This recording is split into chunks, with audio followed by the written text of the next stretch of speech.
Dalam video ini kita akan bahas bagaimana cara membebaskan diri dari hutang riba.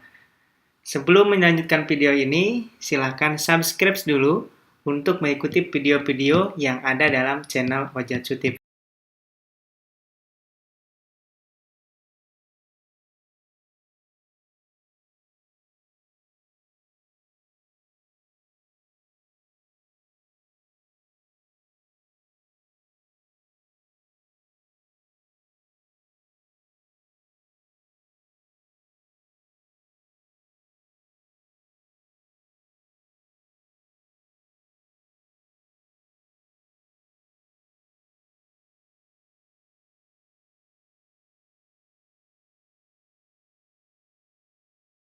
Ya, di zaman sekarang ini banyak sekali umat muslim yang terlilit hutang riba.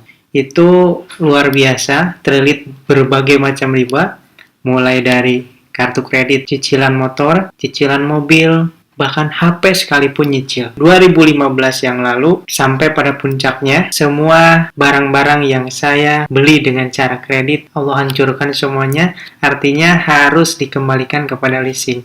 Karena tidak sanggup bayar.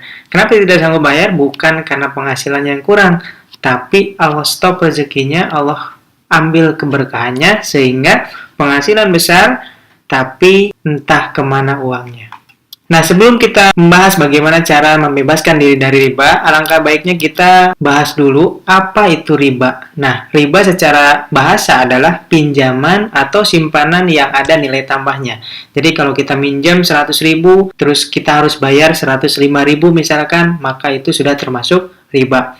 Apalagi kalau tambahannya jutaan bahkan puluhan juta. Nah, min dzalik. Misalkan kita nyicil mobil, ya, kita nyicil mobil per bulannya 4 juta, karena suatu hal di bulan kelima misalkan tidak bisa membayar atau telat, maka biasanya oleh leasing dikenakan denda. Nah, itu sudah termasuk riba.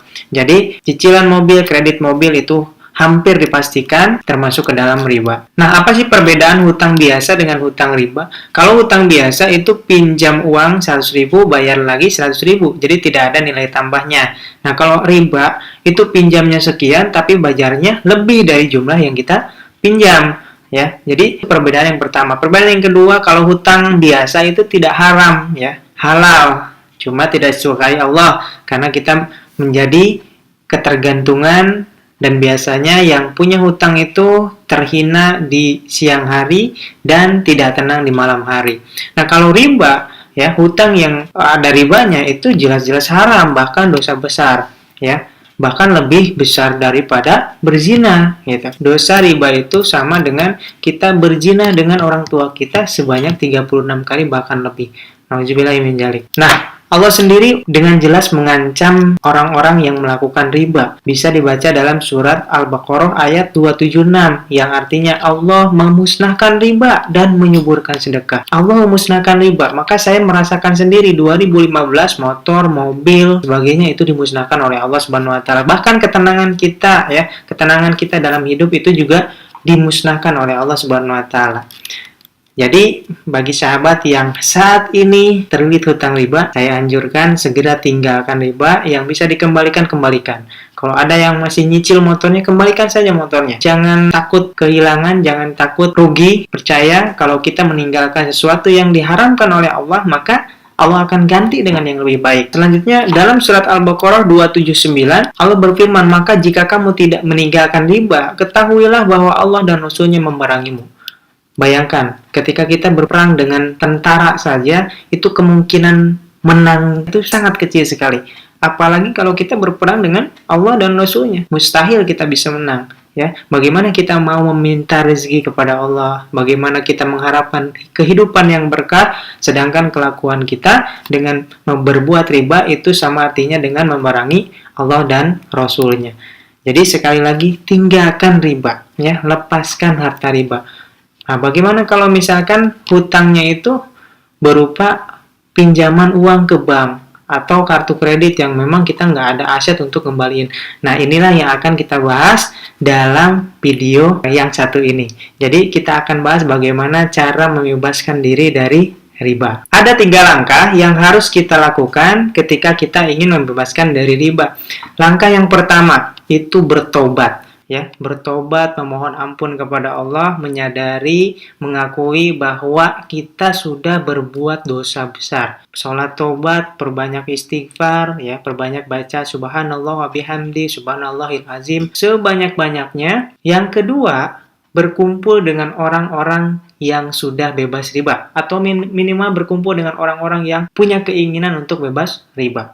Yang ketiga, mulai berbisnis syariah bebas riba. Jadi tidak ada cara lain untuk menambah penghasilan kita sehingga bisa melunasi hutang kecuali kita mulai berbisnis. Ya, tentunya bisnis yang dicontohkan oleh Rasulullah Shallallahu Alaihi Wasallam.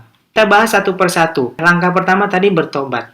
Ya, bertobat ini harus benar-benar tobat, harus benar-benar bertekad dalam diri kita, dalam pikiran kita, dalam niat kita untuk benar-benar menjauhi yang namanya riba, meninggalkan apapun yang berbau riba. Itu yang pertama. Yang kedua, dalam tobat ini harus kita continue, istiqomah, sholat tobat. Kalau perlu, setiap habis sholat fardu, kita lanjutkan 2 rakaat sholat tobat. Ya, mudah-mudahan Allah mengampuni kita. Karena kalau Allah sudah mengampuni kita, maka Allah akan ridhonya memberikan pertolongan kepada kita. Yang kedua tadi, berkumpul dengan orang yang sudah terbebas dari riba. Nah, ini sesuai dengan hadis Nabi, barang siapa bersama dengan tukang minyak wangi, wangi akan terbawa wangi. Nah, artinya kita harus berkumpul dengan orang-orang yang sevisi, yang sudah bebas riba, yang tidak mau melakukan riba. Nanti kita akan tertular energi positifnya, akan tertular ilmunya, ya, dan kita akan semakin bersemangat untuk meninggalkan riba. Yang ketiga tadi, mulailah berbisnis syariah yang terbebas dari riba. Jangan sampai, oke lah mau berbisnis, tapi kan nggak ada modal. Lalu kemudian Anda minjem lagi ke bank, itu sama aja bohong ya. Sebagus apapun bisnis Anda nantinya, kalau modalnya dari pinjaman bank yang berbau riba, maka bisa dipastikan hasilnya tidak akan berkah. Bahkan bisa dihancurkan lagi, lebih hancur lagi sama Allah Subhanahu wa Ta'ala. Nah, kemudian biasanya orang yang terlilit hutang riba itu melakukan satu kesalahan besar yang seolah-olah tindakan yang benar, padahal itu menjerumuskan ke masalah yang jauh lebih besar. Hal apakah itu? Yakni minjem uang untuk mencicil, minjem uang untuk bayar hutang. Inilah lingkaran setan yang biasanya membuat orang yang sedang terlilit hutang riba semakin terlilit lagi, hutangnya semakin besar. Kenapa? Karena ingin jalan pintas, ya, tidak mau bersabar. Ya, ketika ditagih ya oleh rentenir atau oleh debt collector, nggak mau bersabar, akhirnya minjem uang ke tetangga untuk membayar cicilan. Akhirnya yang cicilan tidak lunas, malah nambah hutang. Inilah yang harus dihindari. Betul-betul harus dihindari. Saya pernah melakukan hal itu hingga saya berhutang lebih dari 100 juta untuk menutupi riba tersebut. Akhirnya makin terpuruk. Dan setelah saya memutus rantai itu, ya, saya katakan dalam hati saya nggak mau minjem uang untuk bayar hutang. Kalau belum ada dari hasil bisnis saya sendiri, lebih baik tidak dibayar dulu daripada harus berhutang lagi. Nah, alhamdulillah setelah melakukan itu, atas pertolongan Allah, hutang riba saya mulai terlunasi. Nah, mungkin itu tips dari saya saat ini, ya. Jadi ada 3 langkah. Yang pertama, bertaubat kepada Allah. Yang kedua, berkumpul dengan orang-orang yang sudah terbebas dari riba. Yang ketiga, mulailah berbisnis syariah. Nah, insya Allah di video berikutnya saya ingin sharing tentang sebuah bisnis syariah yang sudah terbukti membebaskan ratusan umat terbebas dari hutang riba. Oke, jadi jangan lupa subscribe channel Ojatsu TV ini sehingga bisa melihat video-video berikutnya yang insya Allah bermanfaat bagi umat. Terima kasih.